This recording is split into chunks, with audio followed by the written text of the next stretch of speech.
여러분 안녕하세요. 유류분 지문 한번 설명해 보도록 할게요. 일단 여러분이 문제를 풀고 빈칸 테스트를 다 하고 고르는 거를 해주고 그 다음에 강의를 들으면 돼요. 멈췄다가 강의를 다시 시작해 주세요. 네, 강의 시작해 볼게요. 우리 지문 들어가기 전에 전체 내용을 한번 요약을 해서 그림으로 나타내 봤어요. 해당 부분 여러분 프린트에도 필기를 해야 되고요. 자, 여기 동일한 사람인데 이 사람과는 가족관계에 있을 수 있죠. 그럴 때에는 이 사람이 피상속인, 이 사람은 피상속인의 재산을 물려받는 상속인이 돼요. 자, 그래서 이 두 사람 간의 관계는 상속인, 피상속인 관계인데 그런데 피가 섞이지 않은 사람에게 재산을 줄 수도 있어요. 예를 들어서 이 사람이 굉장히 재산이 많은데 자기를 돌봐주는 분이 있는데 예를 들어서 집에 와서 요양보호사로 일해주시는 그 분이 너무 고마워서 가족관계가 아님에도 불구하고 자신의 재산을 줄 수도 있겠죠. 자, 그때 아무런 대가 없이 자신의 재산을 준다는 점에서 무상처분이라고 하고, 무상처분된 재산을 받은 사람은 무상취득자라고 해요. 자, 그런데 이제 피상속인이 사망을 하게 되면은 사망 당시부터 이제 상속인이 피상속인의 재산을 물려받을 수가 있는데, 요 상속인은 되게 억울한 거예요. 우리 아버지 임피상속인이 무상취득자에게 무상처분을 하지 않았다면 내가 재산을 10억을 받을 수 있었는데 너무 아쉽다, 이렇게 하는 거예요. 자, 그래서 이제 소송을 걸 수 있죠. 유류분권을 행사할 수 있어요. 그러면 무상취득자에게 넘어간 재산을 어떻게 처리해서 어떻게 유류분이니 유류분 부족액이니 이런 것들이 상속인에게 가는지를 설명한 글이 되는 것이죠. 이 상속인이 무상취득자에게 행사하는 것이 유류분권 행사예요. 그런데 이제 때에 따라서는 유류분권을 행사하지 않을 때도 있어요. 소송하기 귀찮아서. 자, 그러면 여기가 이제 큰 차원의 그림인데, 여기 그리 어려웠던 게 이 동일한 대상을 가리키는 게 피상속인이라고 했다가 무상처분자라고 했다가 동일한 대상을 이렇게 말을 하고 그렇게 해서 좀 어려웠거든요. 명칭이 다르더라도 동일인을 가리킨다는 사실을 여러분이 인지했어야 돼요. 자, 이 그림 그리면 여러분들 지문 한번 들어가 볼게요. 사유재산 제도 하에서는 누구나 자신의 재산을 자유롭게 처분할 수 있다. 그러나 기부처럼 재산이 대가 없이 넘어가는 무상처분 행위가 행해졌을 때 당사자인 무상처분자와 무상취득자의 의사와 무관하게 그 결과가 번복될 수 있다. 무상처분에는 그 결과가 번복될 수 있다는 것이죠. 자, 사유재산 제도 하에서 원칙상으로는 자유롭게 처분 가능한데 예외상, 자, 그러니까 자유롭게 처분하는 거하고 번복되는 건 서로 반대되는 것이고, 무상처분자는 넘기는, 무상취득자는 재산을 받는 사람이죠. 자, 번복되는 상황, 어떤 상황일까요? 무상처분자가 사망을 하게 되면 상속이 개시되고 그의 상속인들이 유류분을 반환받을 수 있는 권리인 유류분권을 행사할 수 있기 때문이다. 자, 법지문은 시기 파악을 잘해야 돼요. 무상처분이 이뤄지는 것이 먼저고요. 무상처분했죠. 그 다음에 무상처분자 사망했죠. 무상처분자가 사망을 하게 되면은 그날부터 상속이 개시되고 유류분권, 이 상속인들의 유류분권을 행사 가능해지는 상황이 오는 것이죠. 자, 상속 개시 시점은 무상처분자 사망일이에요. 유류분권 행사 시점은 상속 개시 이후, 즉 무상처분자의 사망 이후에 유류분권 행사 가능하고요. 자, 그의 상속인들 할 때 지문에서 그는 바로 무상처분자를 뜻해요. 이그저 여러분이 잘 파악을 해야 되고요. 아직 유류분의 정의가 지문에서 안 나와서 유류분이 무엇인지 알 수 없지만 현재 나온 정보를 토대로 생각을 해본다면 이 상속인들이 원하는 대상은 유류분이고요. 이들이 원하는 행위는 유류분을 반환받고 싶다, 돌려받고 싶다는 것이에요. 자, 그러면 유류분권을 이 상속인들이 행사하게 되면 무상처분 결과가 번복될 수 있겠죠.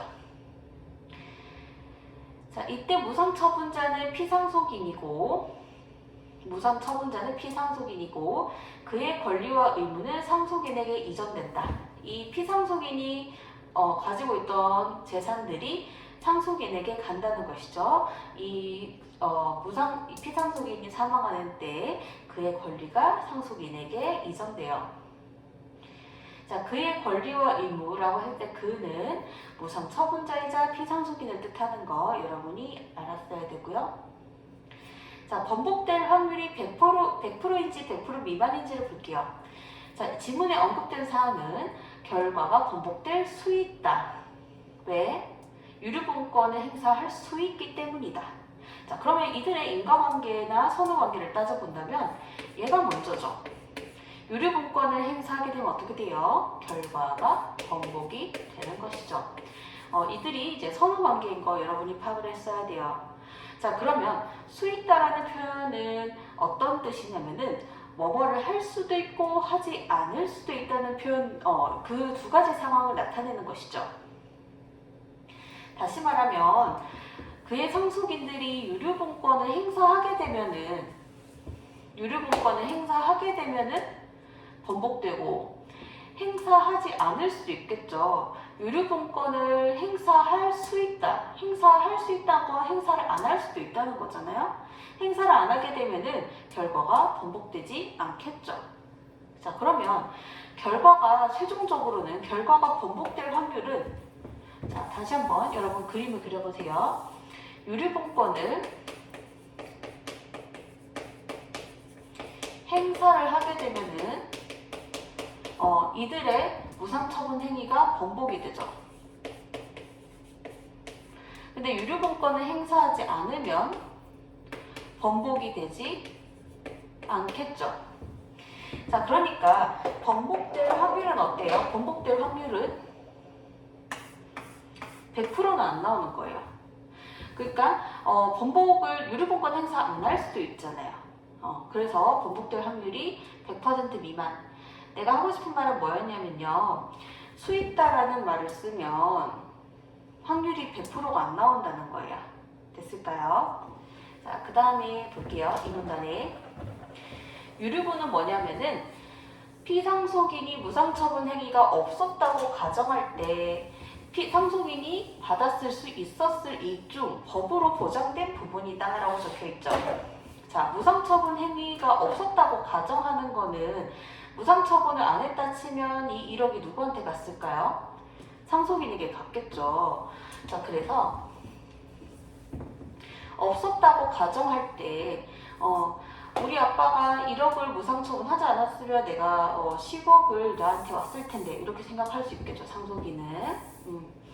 가정할 때 상속받았을 수 있었을 일 중 법으로 보장된 부분. 자, 유류분 정의가 이제 나오고 더 일찍 제시됐다면 난이도가 내려갔겠죠? 유류분은 일종 법으로 보장된 부분. 자, 보장된 부분.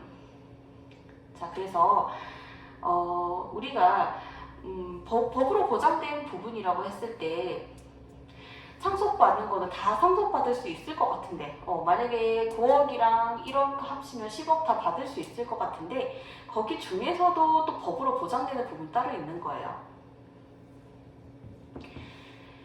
상속인이 피상속인의 자녀 한 명뿐이라면 자녀 한 명이면은 상속받았을 수 있었을 이익의 2분의 1만 보장이 되는 거예요. 그래서 상속인이 자녀 한 명이면은 상속받았을 수 있었을 이익의 2분의 1은 보장이 된다, 법으로. 자, 자녀가 한 명일 때 법을 잘 모르는 사람의 입장에서는 왠지 100%다 보장되어야 될 것 같은 그런 느낌인데 의외로 2분의 1만 보장된다. 자, 이 부분은 우리 입장에서 이해할 필요는 없고요. 법에 지문에 나온 정보니까 그대로 받아들이면 돼요. 법지문이라서. 자, 출제자 의도를 보면요. 보통의 지문 전개 방식이라면 피상속인의 자녀가 한 명인 상황이 제시됐으면 그 외 여러 가지 상황이 제시되는 게 맞거든요. 실제로 이게 연계 지문이라서 실제 그 EBS에서는 이런 상황일 때는 누구한테는 몇 프로 이런 식으로 누구에게 상속이 될 때 어떻게 상속이 되는지 상세하게 제시되어 있는데 이 글에서는 자녀가 한 명뿐인 상황이 있고 다른 말이 또 뒤에 서술돼요. 이건 그냥 내 생각일 뿐인데요. 지문을 다 적은 뒤에 문제를 내다 보니까 13번 문제에서 피상속인의 자녀가 한 명인 경우가 제시되어 있거든요. 자, 그래서 그 조건을 주고 싶어서 나중에 이제 끼워 넣은 느낌이에요. 자녀가 한 명일 때 몇 프로 이런 식으로. 상속인들이 상속받았을 수 있었을 이익은 상속 개시 당시에 피상속인이 가졌던 재산의 가치 9억에 이미 무상취득자에게 넘어간 1억 재산의 가치를 더하여서 산정을 한다라는 것이죠. 이 부분 했을 때, 읽을 때 내가 했던 메모는 이익은 재산의 가치, 피상속인이 가졌던 재산의 가치 플러스 넘어간 재산의 가치 이렇게 메모를 해놨었어요. 식으로 나타낼 수 있는 부분 메모를 해야 여러분이 나중에 빨리 계산할 수 있죠. 유류분은 상속인이 기대했던 이익을 보호하기 위한 것. 상속인은 얼마를 이익을 기대했을까요? 10억. 10억. 그 10억 중에서 뭐 법으로 보장된 부분은 또 따로 계산해야겠지만 어쨌든 이만큼을 다 원했다는 거죠. 우리 상속인은. 자, 그래서 유류분은 누굴 위한 거냐면 상속인을 위한 거예요. 상속인이 기대했을 이익, 상속인이 받았을 수 있을 이익 10억. 상속인이 상속받았을 수 있었을 이익을 산정할 때 상속 개시 당시 피상속인이 가졌던 재산의 가치 9억에다가 이미 넘어간 재산의 가치를 더해서 산정한다. 그러면 여기에서 10억이죠. 근데 경우 2를 볼게요. 상속 개시 당시 가졌던 재산의 가치, 만약에 9억만 생각을 하고 이미 넘어간 거, 무상 처분된 거는 포함하지 않으면 9가 되잖아요. 그 숫자로는 얘가 더 크죠. 그렇기 때문에 경우 1로 산정을 하는 이유는 경우 2보다 경우 1처럼 계산했을 때 상속인이 받을 수 있는 이익이 더 커지기 때문인 거예요. 3문단 보도록 할게요. 피상속인이 상속 개시 당시에 가졌던 재산으로부터 상속받은 이익이 있는 상속인은 유류분에 해당하는 이익의 일부만 반환받을 수 있다. 자, 유류분이라는 것은 피상속인이 무상처분 행위가 없었다고 가정할 때 상속인이 받았을 수 있을 이익 중 법으로 보장된 부분이거든요. 유류분에 해당하는 이익의 일부만 반환받을 수 있다라는 것이죠. 자, 유류분에 해당하는 이익이 있으면 그 중에서도 일부만 반환받을 수 있대요. 자, 여기서 조금 의외죠. 이 정보가 나오기 전에 유류분권 행사자에 대해서 법으로 최대한 보장액을 줄 것처럼 서술했는데 일부만 반환받게 해요. 자, 그 이유는 다음과 같죠. 유류분에 해당하는 이익에서 이미 상속받은 이익이 있을 때가 있겠죠. 아버지가 미리 일부를 상속했을 경우 상속받은 거는 빼고 나머지만 반환받을 수 있다는 거예요.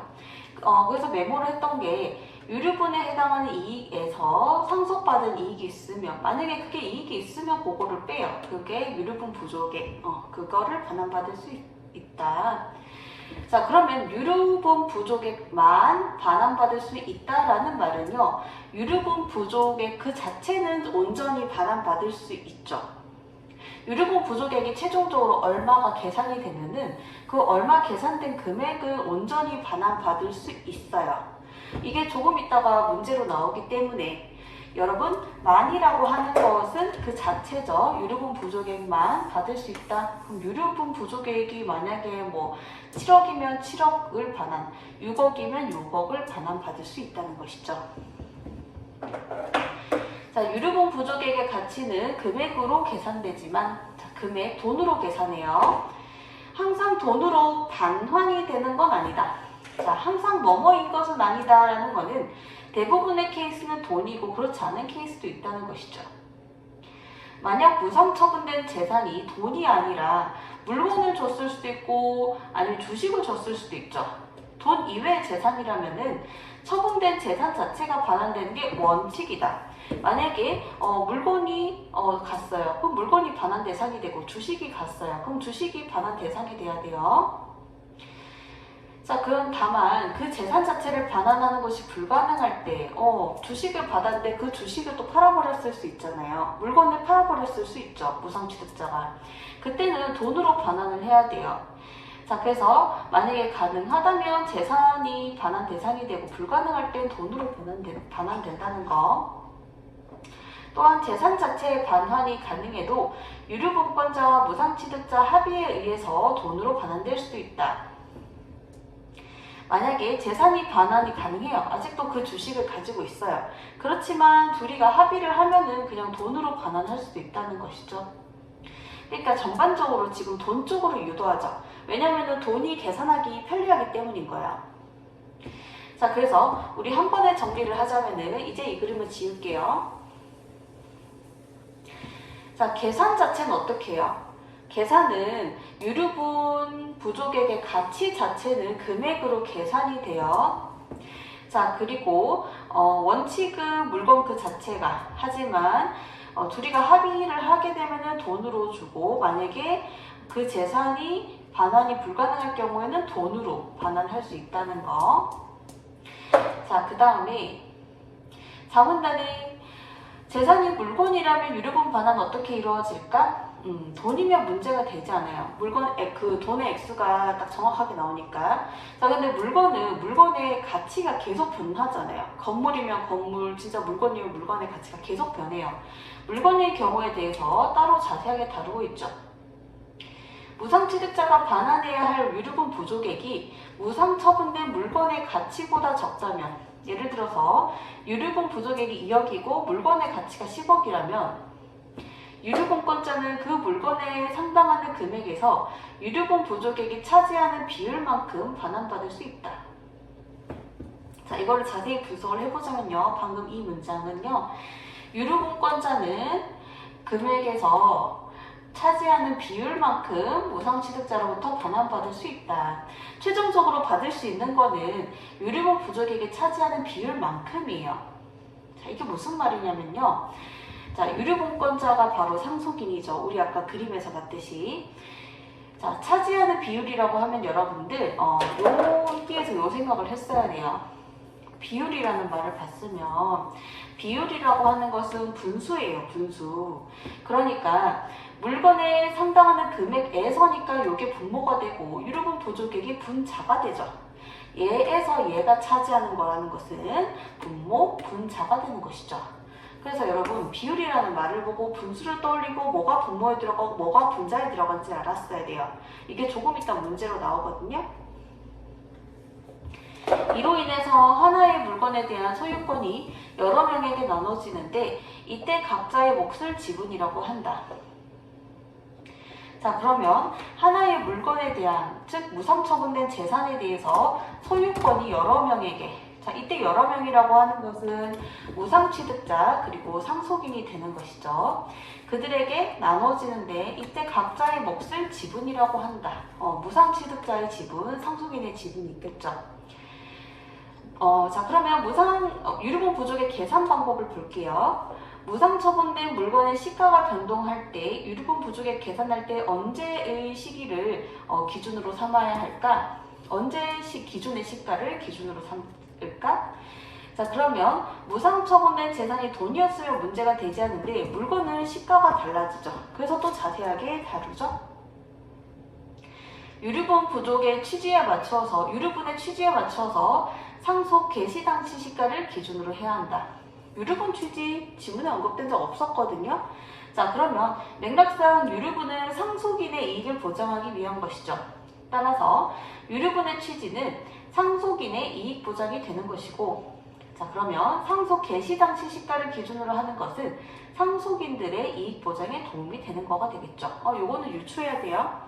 자, 그래서 여러분들 이게 무상 취득 당시 시가가 10억이고 현재 시가가 30억이에요. 그리고 이 현재 지금 상속인이 이제 세상을 떠났어요. 자, 그러면은 상속 개시 당시 시가가 요때가 된다라고 한다면 요걸로 계산을 해주는 게 상속인들에게 더욱 유리하겠죠.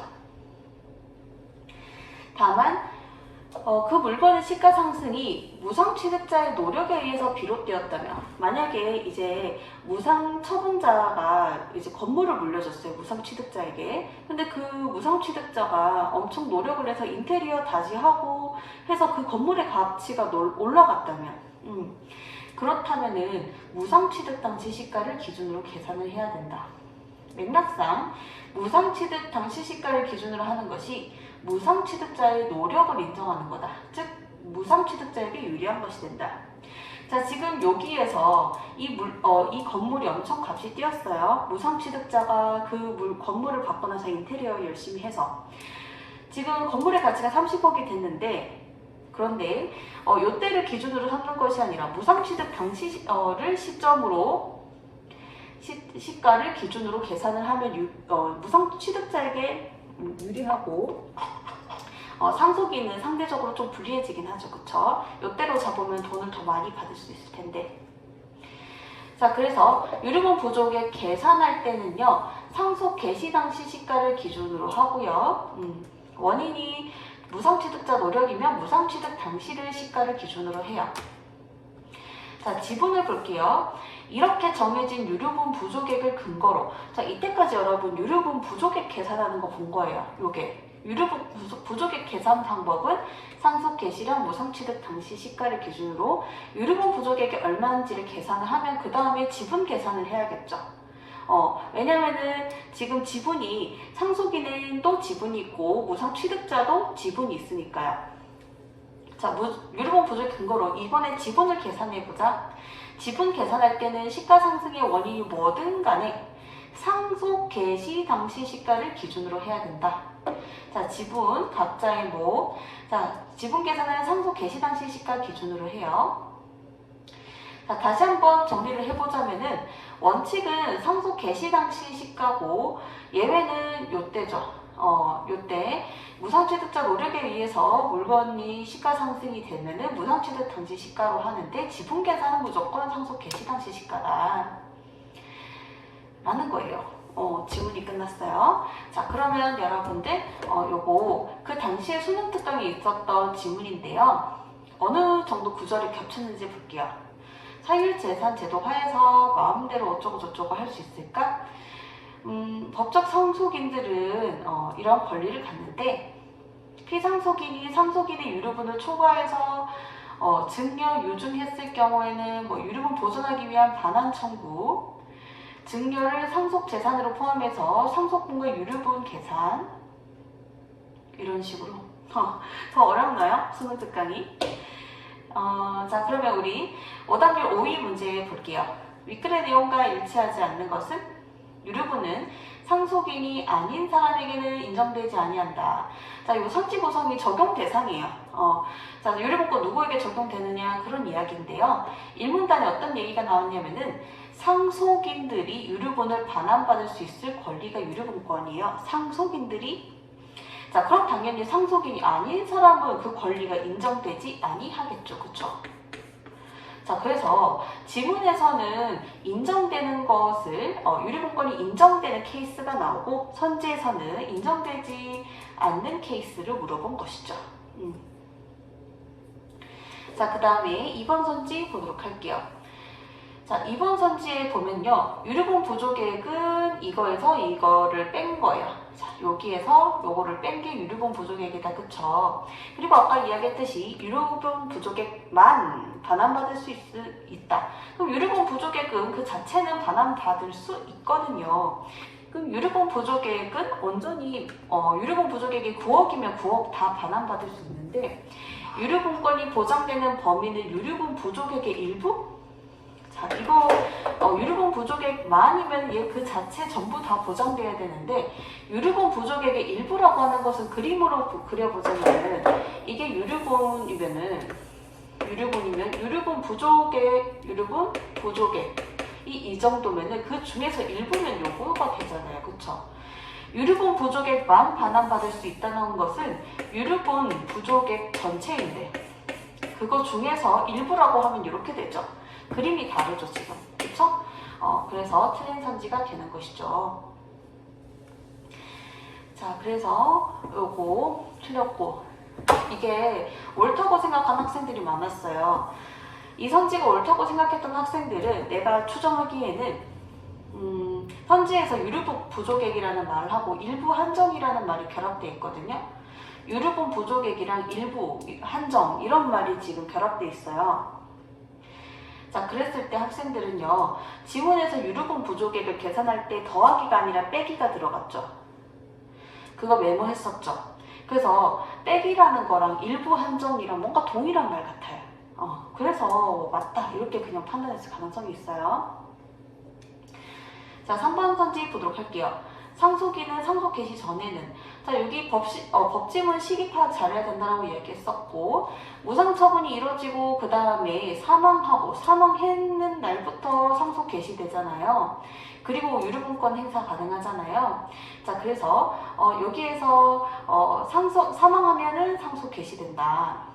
그러니까 상속 개시 전에는, 사망 전에는 유류분권 행사할 수 없겠죠. 사망한 후에 유류분권 행사 가능하지, 사망하기 전에는 상속 개시 전, 즉 사망하기 전에는 유류분권 행사 불가능하죠. 자, 그 다음에 4번 선지 보도록 할게요. 생전에 탄 거는 유류분권 대상이 될 수 없다. 자, 여기 풀이를 보면은요, 대가 없이 넘어가는 무상처분 행위가 행해졌을 때, 유류분권 행사가 이루어지는 조건은 무상처분일 때예요. 자, 유류분권 행사한다. 자, 그러면 여기에서 무상처분 행위가 이루어질 때 유류분권 행사 가능하거든요. 그럼 다른 사람에게 팔았는 건 어때요? 유류분권의 대상이 될 수 없죠. 돈 주고 판 거는. 자, 그래서 여기 EBS 풀이 나오고 5번 선지. 자, 무상으로 취득한 거, 자, 여기 보면요, 의사와 무상처분자와 무상취득자의 의사와 무관하게 분복될 수 있겠죠. 자, 그러면은 무상취득자 자신의 의사는 뭘까요? 나는 이 무상처분된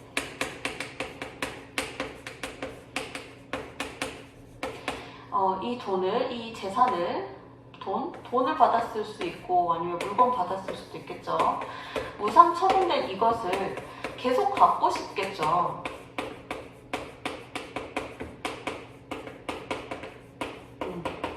계속 갖고 싶어요.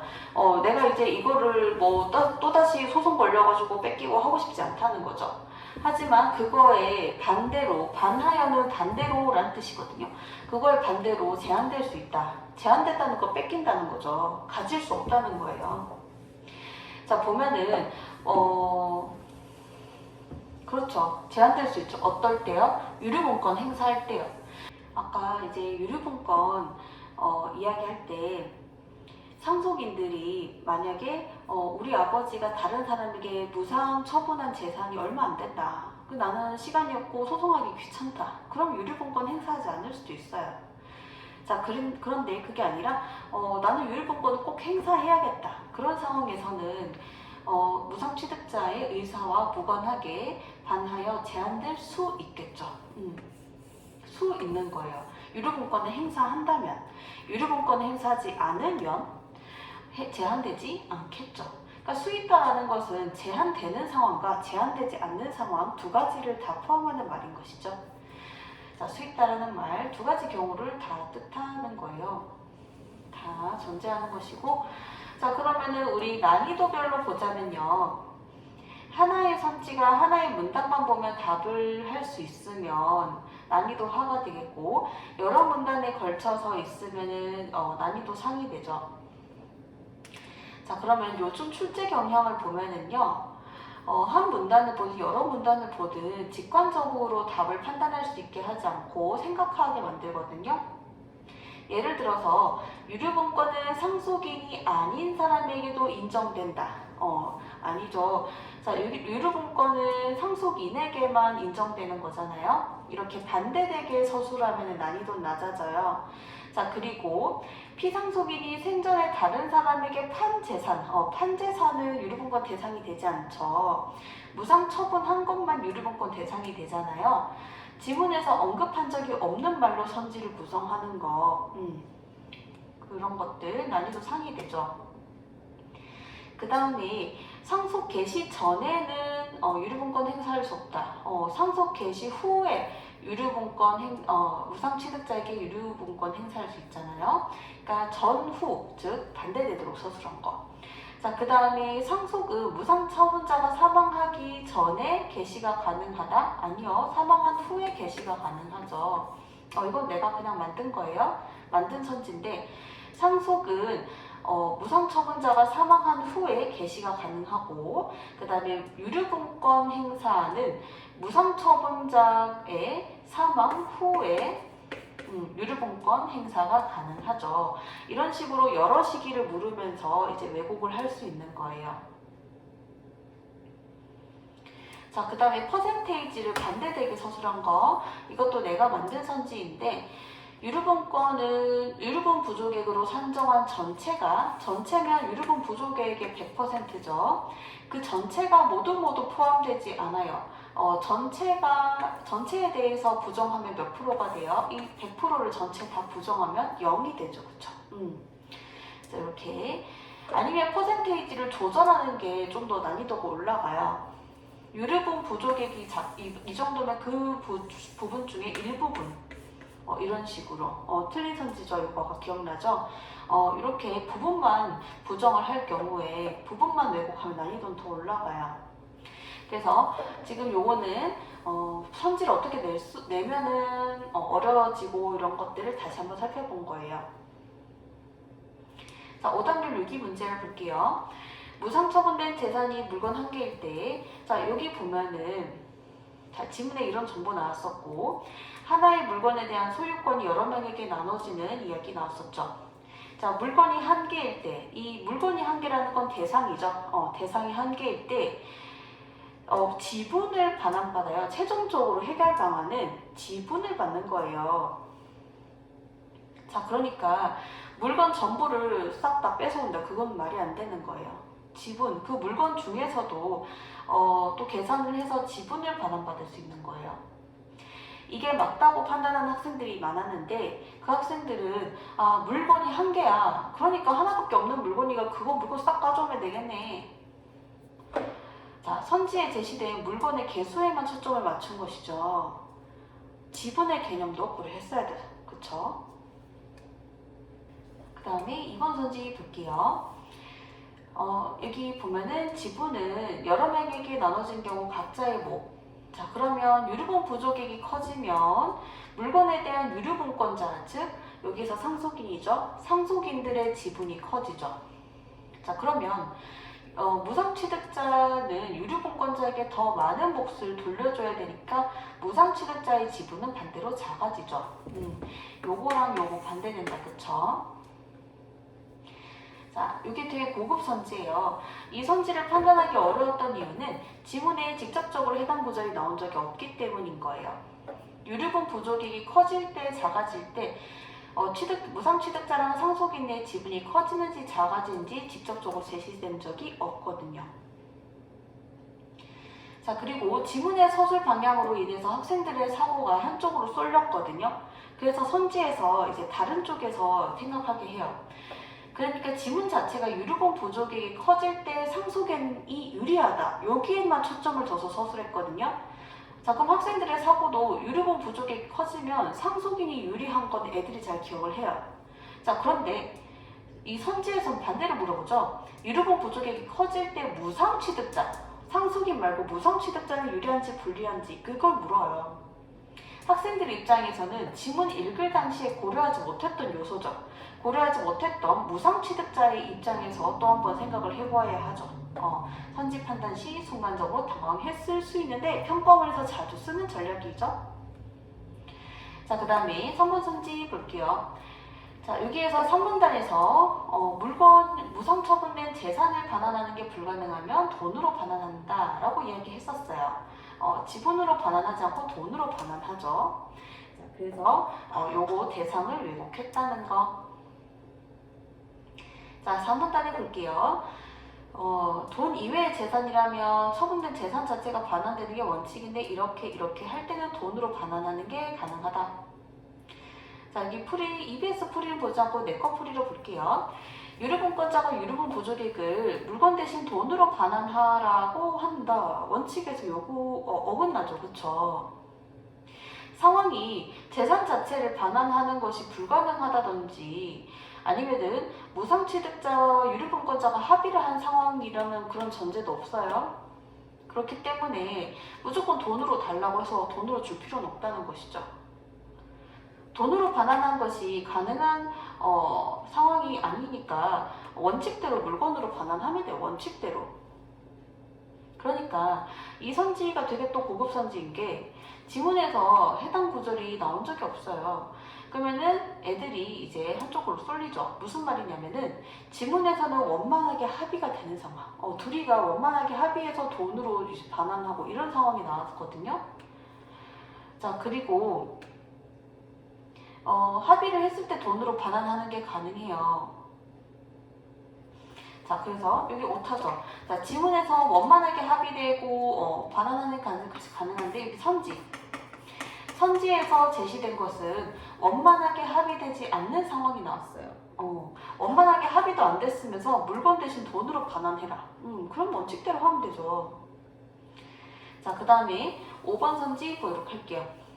자, 5번 선지는 여기 풀이를 보니까 자, 여기 반환받게 될 경우의 조건이에요.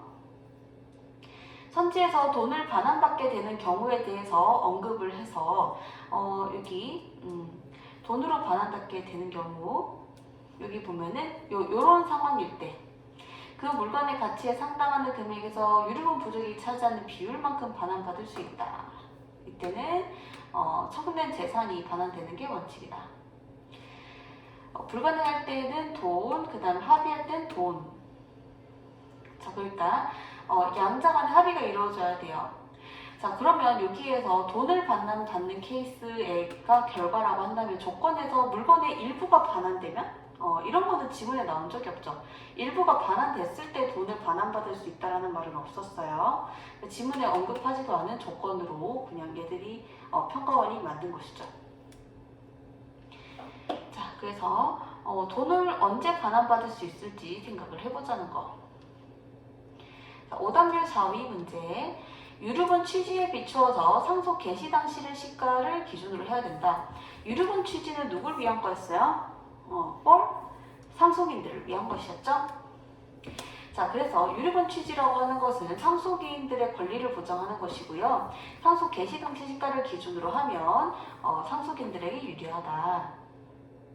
자, 그거랑 이제 기억을 대조를 해봐야겠죠.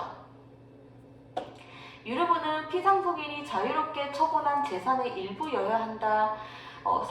피상속인이 자유롭게 처분한 재산은 무상처분한 재산이죠. 그거의 일부다라고 했어요. 자, 요거를 그림으로 그려볼게요. 여기에 이제 피상속인이자 무상처분자가 있고,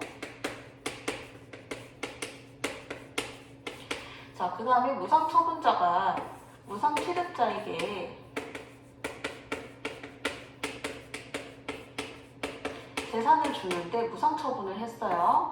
자, 무상처분한 재산이 있다. 무상처분. 재산이 예를 들어서 1억. 그 중에서 일부 5천. 이렇게 계산하면 여기에서 나중에 유류분권자가 엄청 화내지 않을까요? 그쵸? 자, 그러니까 일부여야 한다는 말은 지문에 없었어요. 여기 보면은 유류분 보조계획을 산정하는 기준 아까 우리 계산하는 거 봤었잖아요. 무상처분 행위가 없었을 때를 가정해서 여러 가지 계산을 했거든요. 무상처분 행위가 없었다라고 하는 것은 무상처분으로 넘어간 재산 그 자체를 1억을 다 포함해서 여러 가지 계산을 하는 것이지 1억 중에서도 그 일부분만 가지고 와서 계산하진 않죠. 자, 그 다음에 2번 선지 보도록 할게요. 피상속인이 재산을 무상처분하지 않은 것으로 가정한다라고 하는 것은 무상처분된 재산을 끌고 와서 포함해서 계산한다는 뜻이에요.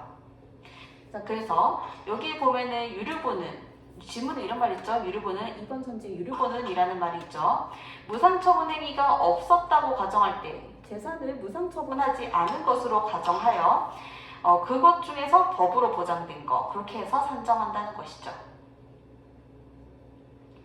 그 다음에 사고 전개됐고 그 다음에 3번 선지 무상취득자의 노력에 대한 보상. 자, 유류분이 무상취득자를 위한 것인가요? 무상취득자 노력에 대한 보상이 무상취득자잖아요. 아니죠. 그들에 대한 노력을 인정하려고 하는 게 유류분은 아니에요. 자, 그 다음에 4번 선지. 유류분은 소유권을 나눠 가진 각자의 몫. 자, 여기 보면은요, 유류분 계산할 당시에 여러 사람의 몫을 다 반영한다 이런 내용은 있어요, 없어요? 없었어요. 유류분 계산할 때 어떤 것을 고려해야 되는지 얘기를 할 때 각자의 몫을 다 반영하자 그런 내용은 없었어요. 자, 그 다음에 5번 선지. 여기 보면은 상속 개시 당시, 만약에 상속 개시라고 하면 9월 6일 날 이제 피상속인이 돌아가셨다라고 한다면은 그 9월 6일 당시거든요. 그 당시 시가를 기준으로 해야 돼요. 자, 그러면 여기에서 물건의 시가가 변동되는 상황이 제시되긴 했었죠. 그럼 여기 보면은 상속 개시 당시 그날의 시가를 기준으로 해야 되지, 그 날 전후로 시가가 계속 변화를 할 수 있는데 그 전후에 변하는 것들을 다 반영할 필요는 없다는 것이죠. 상속 개시한 당일에 시가를 기준으로 해야 돼요. 그래서 변동이 되긴 되지만 변동되는 걸 다 반영할 필요는 없죠. 자, 그 다음에 오답률 3위 문제를 보도록 할게요.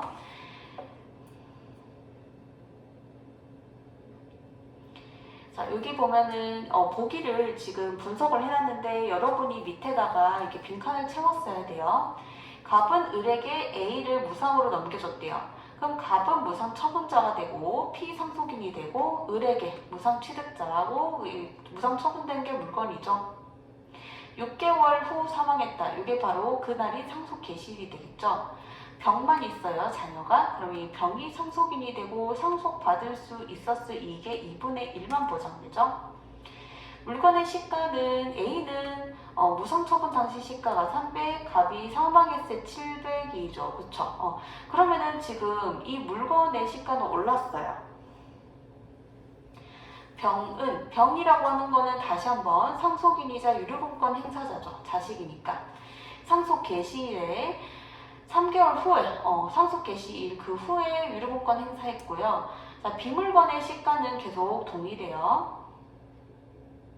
자, 식을 세우며 풀어야 되는데 1번 선지 판단하기 위해서, 자, A물건의 시가 상승이 을의 노력과 무관하다. 자, A물건은 지금 반환해가지고 또 이제 계산해야 되죠. 자, 그러면은 을의 노력과 무관하게 시가 상승이 됐다. 그러면은 무상 처분 당시가 아니라 상속 개시 당시 시가를 기준으로 한다 이야기했었어요. 자, 그럼 유류분 계산을 해보면 A 상속 개시 당시 물건의 시가, 그 다음에 비물건 시가, 그 다음에 자녀는 2분의 1만 보장하니까 400이죠. 자, 그러면 유류분에 해당하는 이익에 이미 내가 상속받는 거 B에 대한 이익은 빼야 되죠. 그게 바로 유류분 부족액은 300이 되는 것이죠. 2번 선지. 자, 여기 보면은 지분 계산은요, 상속 개시 당시 시가를 기준으로 유류분 부족액 계산을 하거든요. 지분 계산 시. A물건이 반환 대상이 되죠. 유류분 부족액이 300인 거 우리 아까 1번 선지에서 계산했었어요. 자, 그랬을 때 상속 개시 당시 시가가 700이거든요. 자, 그러면은 상속 개시 당시가 얘가 분모가 되고 그 중에서 유류분 부족액이 차지하는 비율만큼, 아까 비율이라고 했을 때 분모 분자 이야기하면서 분수 나온다고 얘기했었죠. 자, 그래서 이거 700 중에서 300이 차지하는 비율만큼 해가지고 약분하면은 7분의 3이 되죠. 3번 선지. 을의 노력으로 상승한 경우에요. 자, 이때는 무상 취득 시점에 300이고 그 다음에 비물건 시가는 100이고, 그래서 자녀 2분의 1만 보장하면 200이죠. 자, 그럼 유류분 200에다가 이미 상속받은 거 100이죠. 거기에 비물건 시가 상속받은 거, 그럼 유류분 부족액은 100이 되네요. 자, 그 다음에 4번 선지. 비물건의 A물건의 가치는 300, 그 다음에 비물건의 가치는 100이죠. 그 중에 자녀는 2분의 1만 보장이 되니까 유류분 200이에요. 자, 그 다음에 유류분 200에다가 이미 상속받은 재산을 빼면 유류분 부족액은 100이 나오죠. 자, 을의 노력으로 상승한 경우에는 무상 취득 당시의 시가를 기준으로 유류분 부족액 계산해야 되죠. 자, 지분을 계산할 때 시가상승의 원인이 무엇이든 간에 상속 개시 당시 시가를 기준으로 삼아야 하므로 지분 계산을 하면은 상속 개시 당시 시가가 700이고 유류분 부족액이 100이니까 A 물건은 3분의 1이 아니라 여기 7분의 1이 되네요. 그렇죠? 계산식이 여러 단계, 여러 단계였던 4번 선지가 답이 되고 있어요. 그 다음에 여기 풀이법을 보면은요, 2번 선지 판단할 때 병이 반환받을 수 있었을 지분을 미리 계산했었죠. 자, 그때 분모에 속한 말이 상속 개시 당시 시가를 기준으로 하다 보니까 그 케이스는 분모에 7이 들어갔거든요. 자, 그래서 4번 선지 판단할 때도 분자에 엄청 큰 수가 엄청 큰 수가 나와서 여러 번 약분되는 그런 상황이 아니라면은 분모에 7이 아닌 수가 오면은 그냥 계산할 필요도 없이 틀렸다라고 바로 판단하면 되는 거예요. 이때 미리 계산을 해놨기 때문에. 자, 그 다음에 5번 선지 보도록 할게요. 상속 개시당 의뢰 노력으로 상승한 경우, 의뢰 노력과 무관하게 상승한 경우 모두 상속 개시 당시에 소유했던 재산인 B로부터 병이 취득할 수 있을 이익은 동일하다. 100만원. 여기 100으로 잡아서 계산하죠. 자, 그 다음에 100. 그 다음에 유류분은 200, 을과 노력과 무관한 경우는 400. 상속 개시 당시 소유했던 재산으로부터 취득할 수 있는 이익은 100으로 동일하다. 모두 취득할 수 있고 동일하다. 자, 여기 보면은 유류분 취지가 언급된 적이 없었어서 유류분은 상속인의 이익을 보장하기 위한 것이다 라고 우리가 유추를 했었거든요. 자, 정말 맞는지 볼게요. 자, 여기에 보면은 시가상승이 을의 노력과 무관한 경우예요. 자, 그러면은 상속 개시 당시 시점으로 했을 때 유류분 부족액은 300이 되네요. 자, 그런데 만약에 을이 노력해서 무상취득 당시 시점을 기준으로 유류분 부족액을 계산해보면 유류분 부족액이 100이 나와요. 그쵸? 그러니까 300이랑 100이랑 비교해보면 상속 개시 당시 시점으로 계산하면 유류분 부족액이 300, 무상취득 당시 시점을 기준으로 했을 때는 유류분 부족액이 100이잖아요. 그러면 유류분 부족액이 많으면 많을수록 상속인에게 유리하고 유류분 부족액이 적으면 적을수록 상속인에게는 불리하고 반대로 무상취득자에게는 유리하겠죠. 유류분 부족액이 크면 상속인이 받을, 나중에 여러 가지 또 계산하겠지만은 유류분 부족액이 크게 되면은 상속인이 받을 최종 액수가 커지고 유류분 부족액이 작아지면은 상속인이 받을 돈의 액수가 작아지죠. 우리 예측이 맞았다는 거예요. 자, 여기까지 하면은 우리 이제 유류분 지문은 다 된 거예요.